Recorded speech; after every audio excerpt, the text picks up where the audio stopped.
ಶ್ರೀ ಗುರುಭ್ಯೋ ನಮಃ. ಹರಿ ಓಂ. ಯೋಂತಃ ಪ್ರವಿಶ್ಯ ಮಮ ವಾಚಮಾಂ ಪ್ರಸುಪ್ತಾಂ ಸಂಜೀವಯತ್ ಅಖಿಲ ಶಕ್ತಿಧರಸ್ಸಧಾಮ್ನ ಅನ್ಯಾಂಶ್ಚ ಹಸ್ತಚರಣ ಶ್ರವಣತ್ವಗಾದೀನ್ ಪ್ರಾಣಾನ್ ನಮೋ ಭಗವತಿ ಪುರುಷಾಯ ತುಭ್ಯಂ. ಹರಿ ಓಂ. ಹರಿ ಓಂ. ಹರಿ ಓಂ.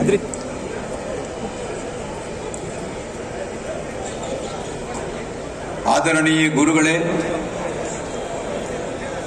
ಮತ್ತು ಆತ್ಮೀಯ ಬಂಧುಗಳೇ, ಸಮಯ ಕೇವಲ 2 ನಿಮಿಷ ಹೇಳಬೇಕು ಅಂತ ಹೇಳಿದ್ದಾರೆ.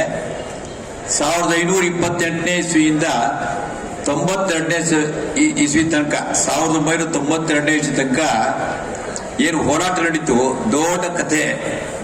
ಆದರೆ ಬಹಳ ಸಂಕ್ಷಿಪ್ತವಾಗಿ ಹೇಳಬೇಕು ಅಂತ ಹೇಳಿದ್ರೆ, ಇವತ್ತೇನು ಭವ್ಯ ರಾಮ ಮಂದಿರ ಆಗಿದೆ, ಅದು ಸುಮಾರು 3,75,000 ರಾಮ ಭಕ್ತರ ಬಲಿದಾನದ ನಂತರ ಆಗಿರತಕ್ಕಂಥದ್ದು ಅಂತ ನಾವು ಮರಿಬಾರ್ದು. ನಾವು ಅವರೆಲ್ಲರ ರಕ್ತ ತರ್ಪಣ ಬಲಿದಾನದಿಂದ ಆಗಿರ್ತಕ್ಕಂಥದ್ದು ಸುಮಾರು 500 ವರ್ಷಗಳ ಹೋರಾಟದ ಫಲ ಇದು. ಮತ್ತೆ ಸ್ವಾತಂತ್ರ್ಯ ಬಂದ ನಂತರ ಏನೋ ಮಂದಿರ ಆಗ್ಬಿಡುತ್ತೆ ಅಂತ ಎಲ್ಲ ಕನಸು ಕಾಣ್ತಿದ್ರೆ, ದುರ್ದೈವದಿಂದ ನಮ್ಮಲ್ಲಿ ಅದು ಆಗಲಿಲ್ಲ. ಅದು ಹಂಗಾಗಿ ಮತ್ತೆ ಹೋರಾಟ ಪ್ರಾರಂಭ ಆಯಿತು. ಅನೇಕ ಮಜಲುಗಳಲ್ಲಿ ಹೋರಾಟ ನಡೀತು. ಬಹಳ ಮುಖ್ಯವಾದಂಥದ್ದು ಅಂತಂದ್ರೆ 1990 ಮತ್ತು 92, 90ನೇ ಇಸ್ವಿನಲ್ಲಿ ಕರಸೇವೆ ಮಾಡೋಕ್ಕಂತ ಹೋದಂತ ಎಲ್ಲರನ್ನೂ ಕೂಡ ಬಂಧಿಸಿದ್ರು.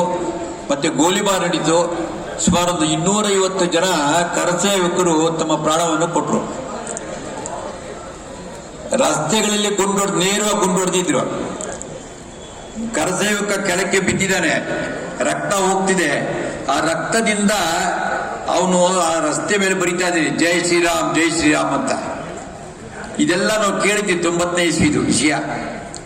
ಆದರೆ 92ನಲ್ಲಿ ನಮ್ಮ ಸಂಘದ ಅಧಿಕಾರಿಗಳು, ಪ್ರಚಾರಕರು ನಮಗೊಂದು ಸೂಚನೆಯನ್ನು ಕೊಟ್ಟರು. ಈ ವರ್ಷ ಗೃಹಸ್ಥರೆಲ್ಲ ಹೋಗ್ಬೇಕು ಅಂತ ಹೇಳಿದ್ರು.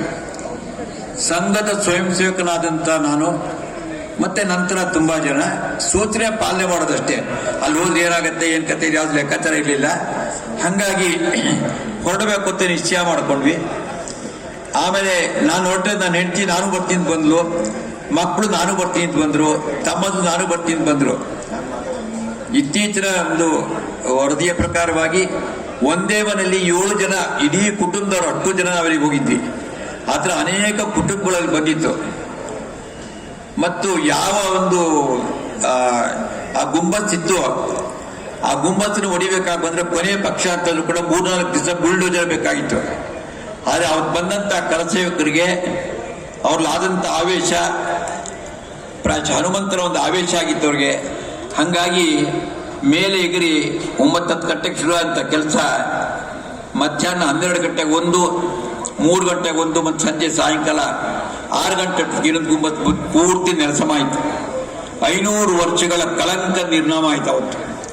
ಅದಾದ ನಂತರ ಬೇಜಾರು ಶ್ರೀಗಳು ಮತ್ತು ನಮ್ಮ ಸಂಘದ ಪ್ರಚಾರಕರು ಇದ್ದಂಥವ್ರು ಅವರು ವಿಶ್ವಂದಿ ಪಟ್ಟದ ನಿಶ್ಚಯ ಮಾಡಿ ಅಲ್ಲೊಂದು ಪುಟ್ಟದೊಂದು ದೇವಸ್ಥಾನವನ್ನು ನಿರ್ಮಾಣ ಮಾಡಿ, ತಾತ್ಕಾಲಿಕ ದೇವಸ್ಥಾನ ಮಾಡಿ, ನಮ್ಮ ಶ್ರೀಗಳ ಅವರೇನೆ ಪ್ರಾಣ ಪ್ರತಿಷ್ಠಾಪನೆ ಮಾಡೋದ್ರಲ್ಲಿ ಇದೆಲ್ಲ ಕೂಡ ನಡೆದಂತಹದ್ದು. ಹೋರಾಟದ ಆವತ್ತನೇ ಸಾಲಿ ಸುಮಾರು 5 ಲಕ್ಷ ಜನ ಇದ್ವಿ ನಾವು ಇಡೀ ದೇಶದಿಂದ. ನೀವೇನು ಪುರಂದ ಸಾಲಕ್ಕೆ ಇದ್ವಿ, ಅಲ್ಲಿ ನೋಡಲು ರಾಮ ಇಲ್ಲಿ ನೋಡಲು ರಾಮ ಅಂತ. ಆವತ್ತಿನ ನಾವು 1 ವಾರ ಕಾಲ ಗಾಳಿಯ ಅಲೆಯಲ್ಲಿ ಶ್ರೀರಾಮಚಂದ್ರ ಅವತ್ತು ಅಷ್ಟೊಂದು ಹುಮ್ಮಸ್ಸಿನಲ್ಲಿ ಪ್ರಾಣ ಕೊಡಕ್ಕೆ ತಯಾರಾಗಿದ್ವಿ ನಾವು. ದೇವ್ರದಿಂದ ಯಾವುದೇ ಒಂದು ಅಲ್ಲಿ ಹಾನಿ ಆಗಲಿಲ್ಲ, ವಾಪಸ್ ಬಂದ್ವಿ. ಇದು ತುಂಬಾ ದೊಡ್ಡ ಕತೆ. ಮತ್ತೊಮ್ಮೆ ಎಲ್ಲರೂ ಕೂಡ ಸಿಕ್ಕಿದಾಗ ಪ್ರಸ್ತಾಪ ಮಾಡೋಣ. ಅನೇಕ ಜನ ಹಿರಿಯರು ಬಂದಿದ್ದಾರೆ.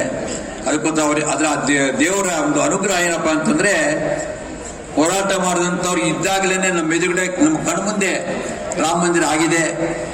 ಅದೇ ನಮ್ಮ ಒಂದು ಅದೃಷ್ಟದ ಸಂಗತಿ, ಭಗವಂತನ ಕೃಪೆ ಅಂತ ಹೇಳ್ತಾ ಶ್ರೀರಾಮನಿಗೆ ನಮಸ್ಕಾರವನ್ನು ಮಾಡ್ತಾ, ಎಲ್ಲ ಸಜ್ಜನ ಬಾಂಧವರು ನಮಸ್ಕಾರವನ್ನು ಮಾಡ್ತಾ ನಾನು ಕೊಟ್ಟಂತ 2 ನಿಮಿಷ ಮುಗಿಸಿದ್ದೀನಿ. ಕೃಷ್ಣ ಅರ್ಪಣ ಮಸ್ತು.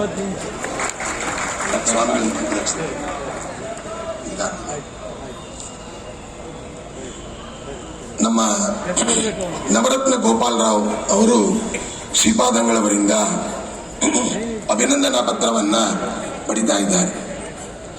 ಎಲ್ಲರೂ ಕೂಡ ಜೋರು ಚಪ್ಪಾಳೆಯ ಅಭಿವಂದನೆಗಳನ್ನ ಅವರಿಗೆ ಸಲ್ಲಿಸೋಣ.